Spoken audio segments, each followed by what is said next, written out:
সেই কোরআন শুধুমাত্র পড়ে যাই, অর্থ বুঝি না, বোঝার চেষ্টাও করি না। এই না চেষ্টা করাটাই হলো অন্তরের রোগ। আজ আমরা অন্তরের 10টি রোগ সম্পর্কে আলোচনা করব। এক এক করে ইনশাআল্লাহ আমরা এক একটা বিষয় সম্পর্কে কিছু সময় আলোচনা করব।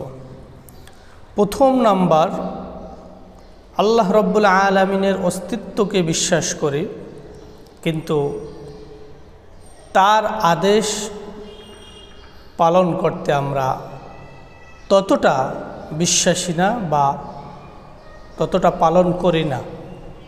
অথচ আল্লাহ রব্বুল আলামিনের অস্তিত্ব, আল্লাহ তাআলাকে বিশ্বাস করি, তিনি আছেন, তিনি থাকবেন, তিনি ছাড়া এই আসমান জমিন ভূখণ্ডে যা কিছু আছে তা কোনো মানুষের দ্বারা বানানো সম্ভব নয়, এটা আমরা বিশ্বাস করি।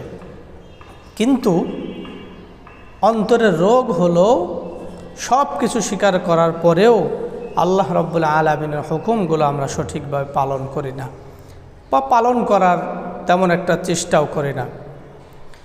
এই আসমান, খুঁটিবিহীন 7 আসমান 7 জমিন আল্লাহ রব্বুল আলামিন সৃষ্টি করেছেন।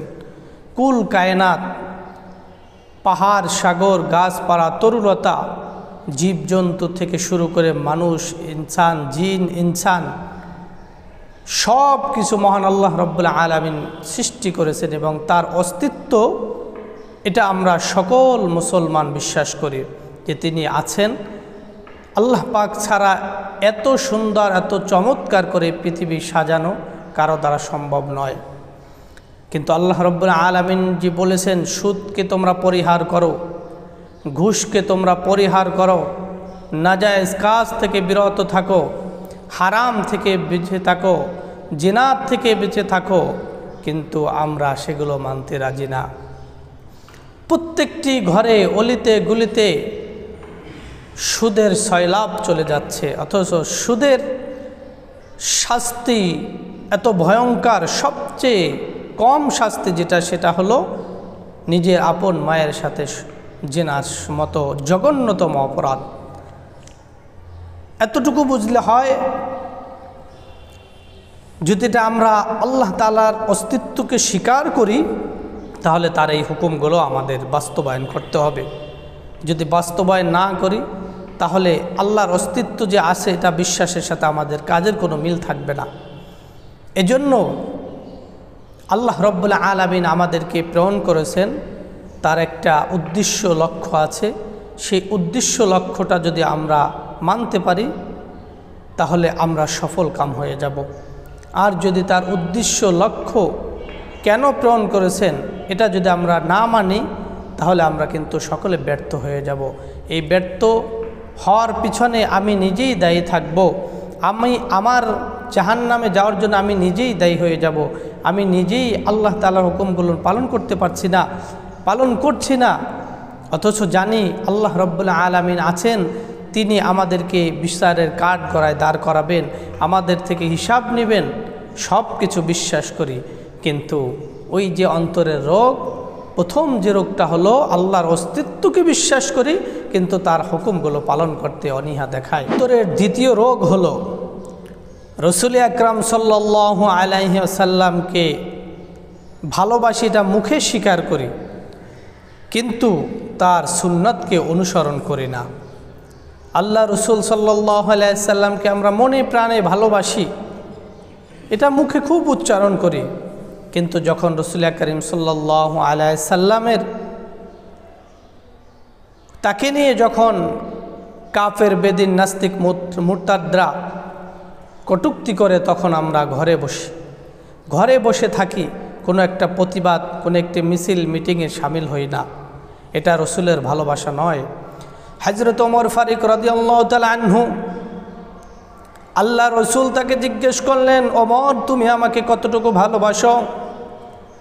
হযরত ওমর রাদিয়াল্লাহু তাআলা আনহু তিনি বললেন, ইয়া রাসূলুল্লাহ, আপনাকে আমি অনেক ভালোবাসি, পৃথিবীর সকল কিছু থেকে ভালোবাসি, কিন্তু আমার নিজের জীবন থেকে নয়।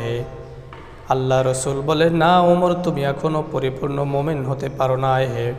ততক্ষণ পর্যন্ত তোমরা পরিপূর্ণ মুমিন হতে পারবে না। লা ইউমিনু আহাদুকুম হাত্তা আকুনা হাব্বা ইলাইহি মিন ওয়ালিদিহি ওয়া ওয়ালাদিহি, পৃথিবীর সমস্ত কিছু তোমাদের সন্তান সন্ততি পিতামাতা ওয়ান্নাস আজমাইন সকল মানুষ থেকে যতক্ষণ আমি রসুলকে ভালো না বাসতে পারবে, এমনকি নিজের জীবন থেকেও যদি আমি রসুলকে ভালো না বাসতে পারবে, ততক্ষণ পর্যন্ত তুমি মুমিন হতে পারবে না।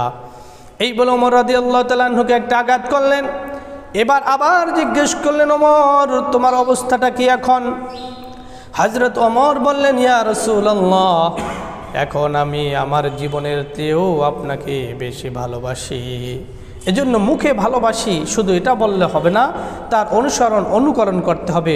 অনুসরণ আল্লাহ রসুল কিভাবে চলছেন, কিভাবে কথা বলছেন, কিভাবে মানুষের সাথে লেনদেন করেছেন, কিভাবে মানুষের সাথে সদাচরণ করেছেন, কিভাবে বিচার আচার করেছেন, কিভাবে পোশাক পরেছেন, কিভাবে নিজের বিবিদের সাথে আচরণ করেছেন, ঘরে বাহিরে কিভাবে সামাল দিয়েছেন, সব কিছুকে মেনে নেওয়াই হলো তার অনুকরণ করা।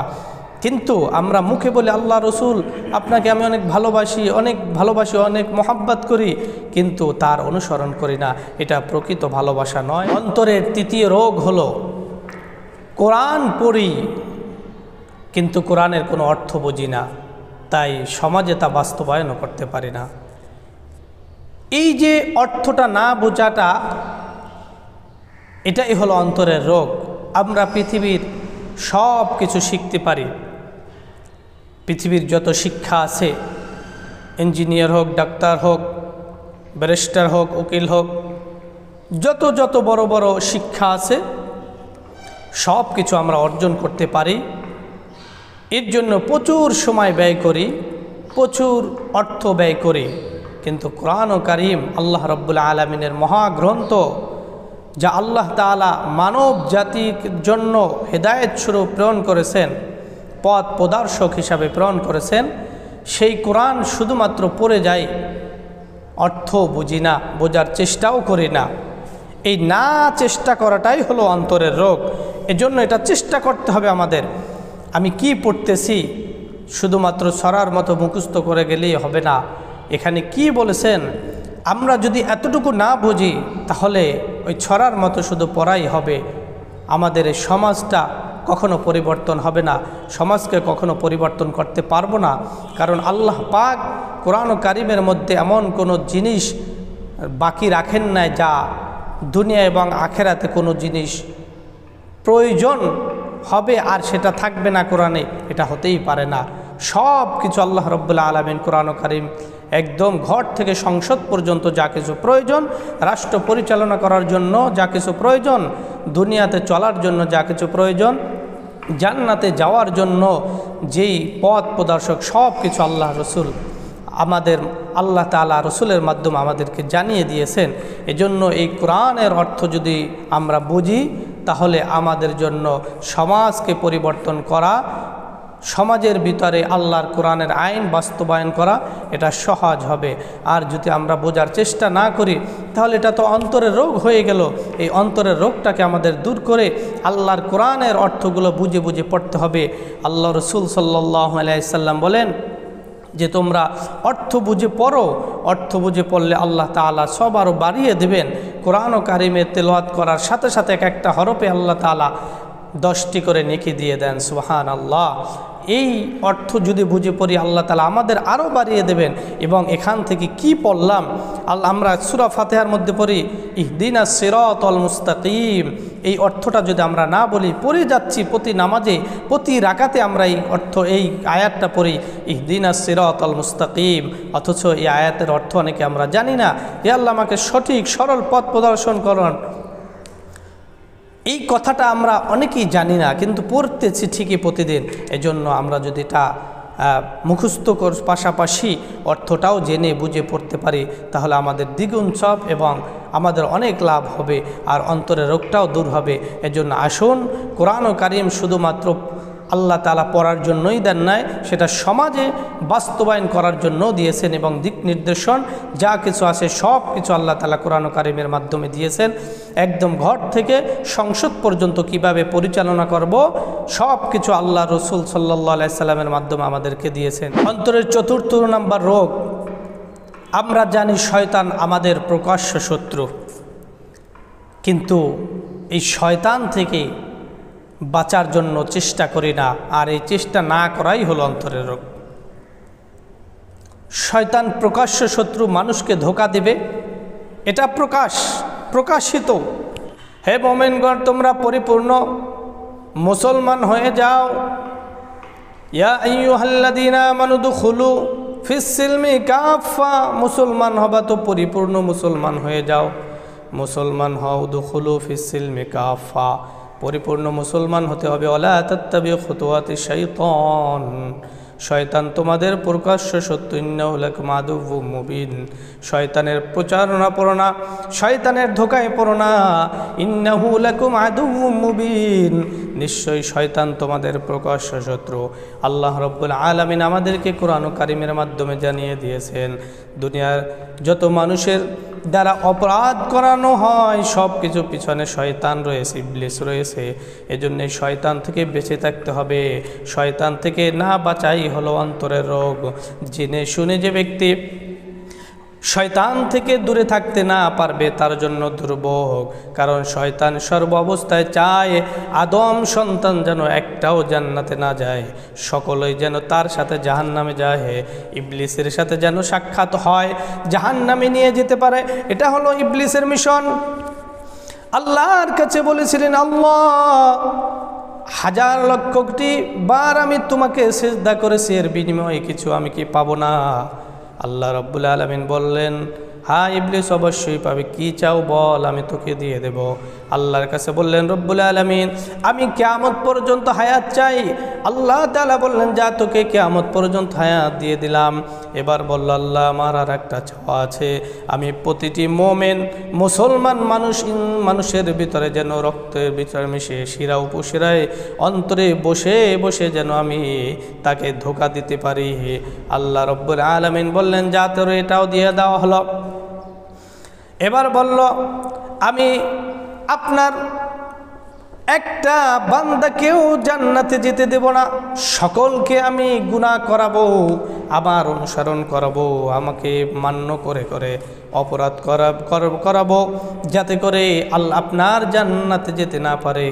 আল্লাহ রাব্বুল আলামিন বলেন, ইবলিস শোন, তুই 70-80 বছর পর্যন্ত আমার বান্দা দ্বারা অপরাধ করাবি, কিন্তু একটা সময় বুঝে আসবে না এটা অপরাধ করে ফেলেছি, এই অপরাধগুলো আর করা যাবে না, আল্লাহর সামনে দণ্ডায়মান হতে হবে, দাঁড়াতে হবে। চিন্তা করে যখন বান্দা তওবা করবে, খাজলে তাওবাতুন নাসুহা, আমি আল্লাহ রাব্বুল আলামিন মুহূর্তের মধ্যে তার 70-80 বছরের জিন্দেগির গুনাহগুলোকে মাফ করে পবিত্র করে দেব। সুবহানাল্লাহ। এজন্য আমরা জানি শয়তান আমাদের প্রকাশ্য শত্রু, যেহেতু প্রশ্ন আউট আগের থেকে, এজন্য প্রস্তুতিটাও যেন সহজ সরল হয়, প্রস্তুতি যেন ভালো হয়। অন্তরের 5 নাম্বার রোগ হলো, আল্লাহ তাআলার সমস্ত নিয়ামতকে ভোগ করি কিন্তু শুকরিয়া আদায় করি না। এটা একটা মানুষের অন্তরের রোগ। আল্লাহ তাআলা যা কিছু আমাদেরকে দিয়েছেন পৃথিবীতে, যা কিছু আমরা দেখতে পাচ্ছি, সব কিছু আমাদের জন্য আল্লাহ তাআলা নিয়ামত স্বরূপ দিয়েছেন। সমস্ত নাজ নিয়ামত আল্লাহ রাব্বুল আলামিনের ভোগ করি, কিন্তু শুকরিয়া আদায় করতে যে কৃপণতা আমরা প্রদর্শন করি, কৃপণতা যে দেখাই, এটা আসলে বান্দা হিসাবে অত্যন্ত খারাপ কাজ, যা আল্লাহ তাআলা পছন্দ করেন না। কারণ আল্লাহ রাব্বুল আলামিন বলেন, বান্দা তোমাদের আমি এত পরিমাণ নাজ নেয়ামত দিয়ে ভরপুর করে দিয়েছি, যা কখনো তোমরা গণনা করেও শেষ করতে পারবে না। আল্লাহ তাআলা নিজে বলেন, وَإِن تَعُدُّوا نِعْمَةَ اللَّهِ لَا تُحْصُوهَا, বান্দা তোমাদের আমি যত নিয়ামত দান করলাম, وَإِن تَعُدُّوا نِعْمَةَ اللَّهِ, আল্লাহ তাআলার যত নিয়ামত আমাদেরকে দান করেছেন, লা তুহসুহা, এক এক করে যদি গণনা করতে যাই তাহলে গণনা করা সম্ভব হবে না। আল্লাহ রব্বুল আলামিন মানুষদেরকে এত পরিমাণ নাজ নেয়ামত দ্বারা ভরপুর করে দিয়েছেন যা বান্দা কখনো গণনা করেও শেষ করতে পারবে না। আল্লাহ তাআলা মানুষকে খাবারের জন্য কত জিনিস, কত ফলমূল এই পৃথিবীতে রেখে দিয়েছেন। বান্দা খাও, খাওয়ার পরে শুধু বলো আলহামদুলিল্লাহ, তাহলে আমি রব খুশি হয়ে যাব। দেখো পানি থাকার কথা নিচে, কিন্তু নারিকেল গাছের উপরে আমি পানির ব্যবস্থা করে রেখে দিয়েছি। কত চমৎকারভাবে ছোট্ট একটা ফুল থেকে আস্তে আস্তে আস্তে আস্তে সেটা ডাবে পরিণত হয়। ওর ভিতরে আমি সুস্বাদু আয়রন মুক্ত, আয়রন যুক্ত এরকম নয়, এত সুন্দর পানির ব্যবস্থা আমি করে রেখে দিয়েছি যা তোমাদের শরীরের জন্য উপকার। তোমাদের শরীরের জন্য একটা ডাব কত ভালো, এত সুন্দর চমৎকারভাবে আমি আল্লাহ তাআলা গাছের উপরে পানির ব্যবস্থা করলাম। খাওয়ার পরে বান্দা একবার শুকরিয়া তান বলো আলহামদুলিল্লাহ, তাহলে আমি রব খুশি হয়ে আরও তোমাদেরকে নাজ নিয়ামত বাড়িয়ে দেব। আল্লাহ তাআলা বলেন লা ইন শাকারতুম লা আযীদান্নাকুম ওয়া লা ইন কাফারতুম ইন্না আযাবি লাশাদীদ। বান্দা আমার নিয়ামতগুলো ভোগ করে তুমি শুকরিয়া আদায় করবা, বাড়িয়ে দেব। শুকরিয়া আদায় করবা না, আমি আল্লাহ রব্বুল আলামিন ছিনিয়ে নিব তো নিবই, আরও তোমাদেরকে শাস্তির ভিতরে পতিত করব। এজন্য দুনিয়ার মানুষ আল্লাহ রব্বুল আলামিন নাজ নিয়ামত দিয়েছেন, যে নাজ নিয়ামত খাওয়ার পরে আমরা সকলে যদি একবার আলহামদুলিল্লাহ পড়ি তাহলে আমাদের উপকার হবে, আল্লাহ তাআলা খুশি হয়ে যাবে। অন্তরের 6 নম্বর রোগ হলো জান্নাত পেতে চাই, জান্নাতের সকল নাজ নিয়ামত পেতে চাই, কিন্তু তার জন্য আমরা আমল করি না। আমল না করলে জান্নাত পাবো কিভাবে? আল্লাহ রব্বুল আলামিন প্রতিদিন 5 ওয়াক্ত নামাজ দিয়েছেন, বছরে একবার হজ দিয়েছেন, একবার যাকাত দিয়েছেন, একবার রোজা দিয়েছেন। এই বেচিকগুলো যদি আমরা পালন করি, নফল ইবাদত একটু কম হলেও আল্লাহ তাআলা আমাদেরকে তার রহমত দয়া দ্বারা এতটুকুর মধ্যেই আল্লাহ তাআলা আমাদের জান্নাত দিবেন। কিন্তু অন্তরের রোগ হলো জান্নাত ঠিকই পেতে চাই, ভালো জিনিসটা পেতে চাই, কিন্তু টাকা খরচ করতে রাজি না। জিনিসও ভালো চাবো, আবার টাকাও খরচ করব না, এটা তো হতে পারে না। তো জান্নাত পেতে চাই আবার আমলও করব না, তাহলে সেটাও তো সেরকম হওয়া সম্ভব নয়। এজন্য জান্নাত পাওয়ার জন্য, জান্নাতের নাজ নিয়ামত পাওয়ার জন্য আমাদেরকে কি করতে হবে? আল্লাহ তাআলার হুকুমগুলো পালন করতে হবে। আল্লাহ তাআলা বলেন ইন্নাল্লাযীনা আমানু ওয়া আমিলুস সালিহাত কানাত লাহুম জান্নাতুল ফিরদাউসি নুজুলা। ইন্নাল্লাযীনা আমানু ওয়া আমিলুস সালিহাত, নিশ্চয়ই যারা আল্লাহ তাআলার উপর ঈমান আনবে, আল্লাহকে আল্লাহ বলে স্বীকার করবে, এক বলে স্বীকার করবে, ওয়া আমিলুস সালিহাত, এবং আমলে সালেহ করবে, নেক কাজ করবে, ভালো কাজ করবে, আমি আল্লাহ রব্বুল আলামিন তাদের জন্য রেখে দিয়েছি কানাত লাহুম জান্নাতুল ফিরদাউসি নুজুলা।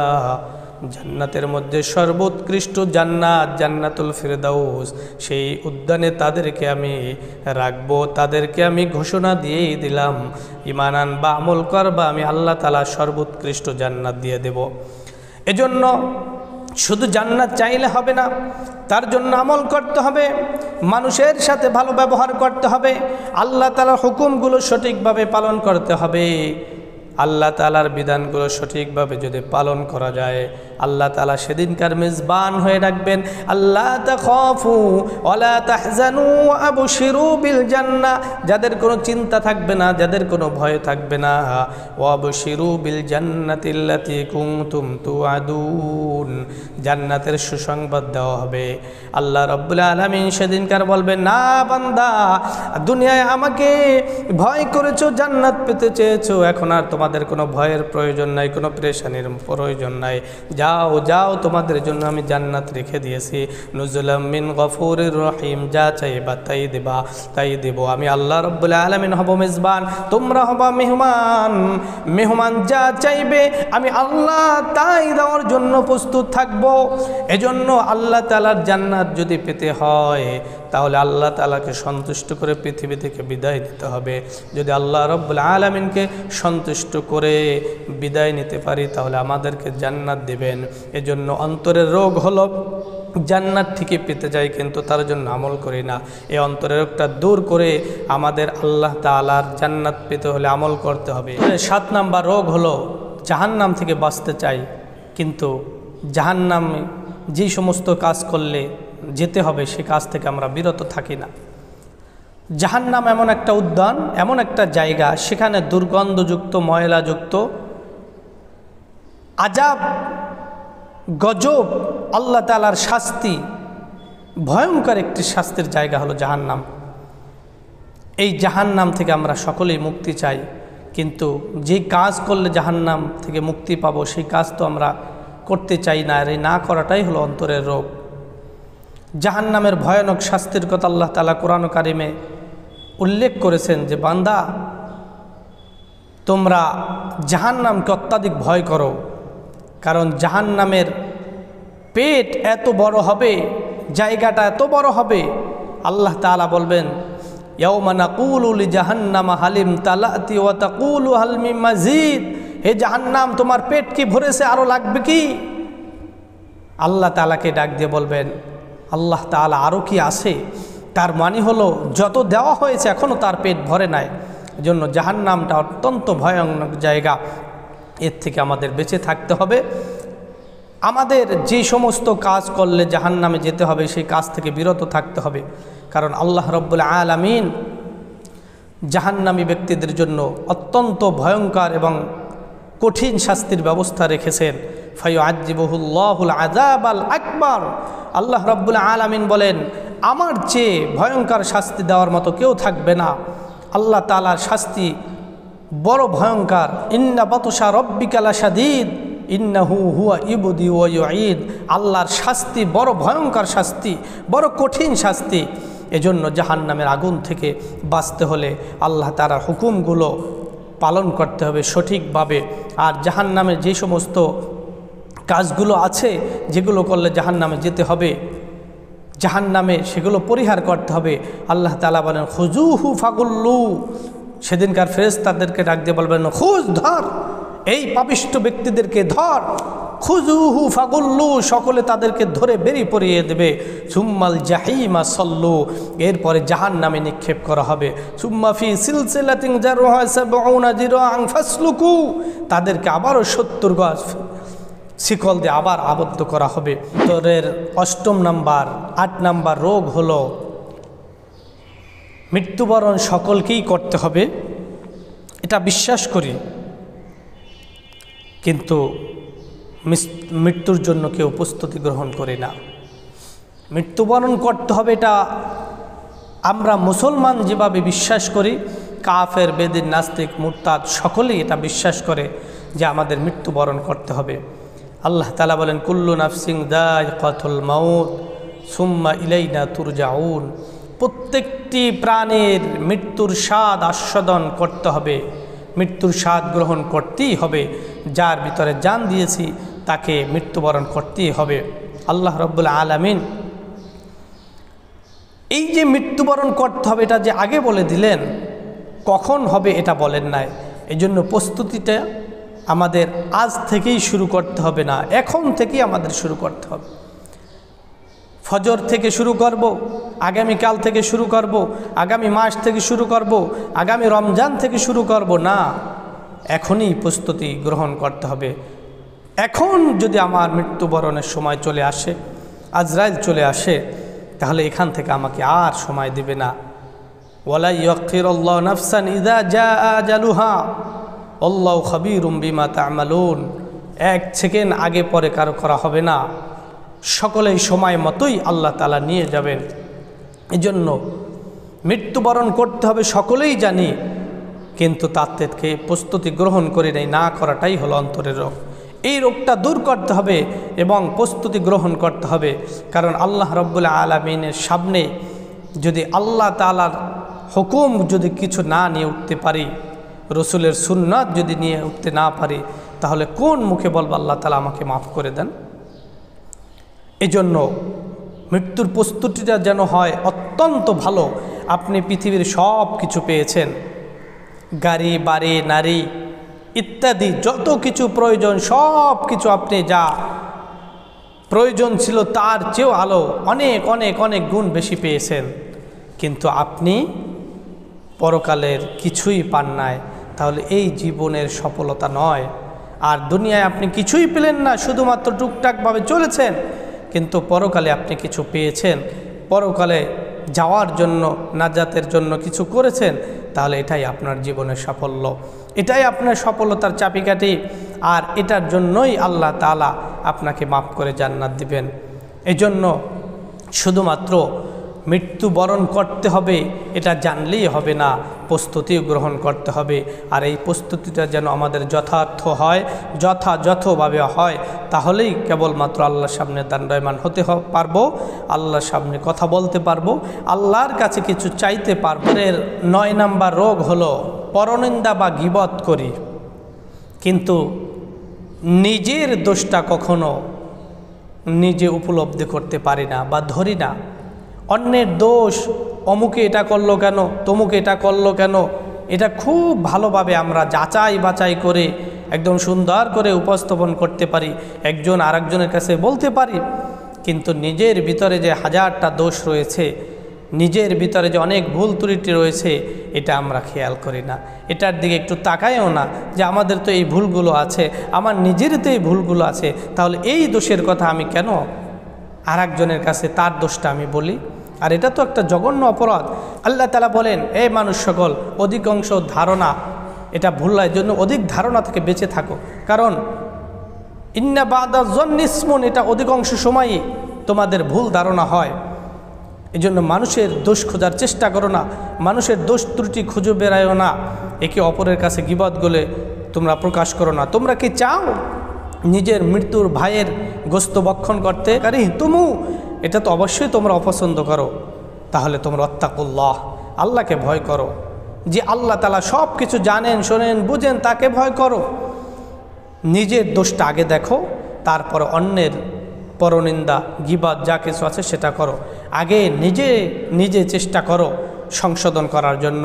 যেই ভুলগুলো তুমি চর্চা করতেছো, সেই ভুলটা অন্যের কাছে যদি না বলে ওই ভাইকে ধরিয়ে দিতে, তাহলে তার কতই না উপকার হতো, তিনি উপকৃত হতেন। এজন্য আসুন আমরা সকলেই পরনিন্দা বা গীবত না করে, কেউ যদি কোনো অন্যায় করে, ভুল করে, তাহলে সংশোধনের জন্য তাকে ভুলটা ধরিয়ে দেই। আর হযরত ওমর ফারুক রাদিয়াল্লাহু তাআলা আনহু তিনি বলেন, প্রকৃত বন্ধু সে যে তোমার ভুলগুলো প্রকাশ্য ধরিয়ে দেয়, অপরের কাছে বললে কি লাভ হবে, তার তো শুধরাবে না। এজন্য সেই বন্ধুই হলো প্রকৃত বন্ধু, যে ভুলগুলো শুধরে দেয়, ধরে দেয়। 10 নাম্বার রোগ হলো মৃত্যু ব্যক্তির জানাজার শরীক হলাম, জানাজার পরে আসলাম, কিন্তু এই জানাজার থেকে আমরা কিছুই শিক্ষা গ্রহণ করলাম না।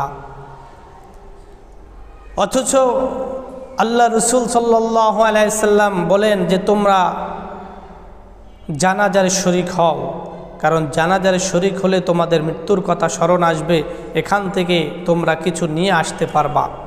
কিন্তু এর উল্টোটা হলো কি, মৃত্যুবরণ করলে কেউ তার ফর্মালিটি হিসাবে সামাজিকভাবে যে কাজটা করতে আমরা সেটা দায়বদ্ধ হিসেবে অনেকে করি, যাই জানাজারটা পরে আসি, কিন্তু কিছুক্ষণ পর আমার আপনার উঠতে হবে, এই চিন্তাটা কেউ করি নাই। না করাটাই হলো অন্তরের রোগ, এটা দূর করতে হবে। কারণ যেই খাটে যার জানাজার আমরা পরে আসলাম, যাকে সামনে নিয়ে, একটু পরেই আমারও তো ওই খাটে লাশটা উঠতে পারে, আমার দেহটাও উঠতে পারে।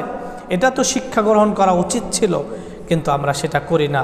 আল্লাহ রব্বুল আলামিন বলেন, দেখো এই দুনিয়ার আসার সিরিয়াল আছে, যাওয়ার কোনো সিরিয়াল নাই। দাদার সামনে নাতি চলে যায়, দাদার সামনে নিজের পুতি চলে যায়, দাদার সামনে নিজের সন্তান চলে যায়, পিতার আগে ছেলে যায়, ছেলের আগে পিতা যায়, এরকম অহরহর ঘটনা আছে। আসার সিরিয়াল আছে, দাদা আসবে, বাবা আসবে, তারপরে আমি আসব, আমরা আসব, কিন্তু যাওয়ার কোনো সিরিয়াল নাই। যে কোনো সময় যে কোনো অবস্থায় ডাক চলে আসতে পারে আপনার আমার সকলের। এজন্য আমরা শুধুমাত্র জানাজার পরে আসলাম সামাজিকভাবে দায়বদ্ধতা থেকে না, এটা না করে ওখান থেকে যেন আমরা শিক্ষা গ্রহণ করতে পারি। হায় আল্লাহ, যার জানাজার আমরা শরীক হলাম, যাকে সামনে নিয়ে, যার খাটে সামনে খাটে শুয়ে আছেন, কিছুক্ষণ পরে আমারও তো উঠতে হতে পারে। এজন্য আমি যেন ওখান থেকে নিজের ঈমানকে মজবুত করে নিয়ে আসতে পারি, আমলকে যেন দৃঢ় করে আসতে পারি, আমরা যেন সকলে এই কাজটা করতে পারি। আল্লাহ তাআলা আমাদের সকলকে সেই তৌফিক দান করুন।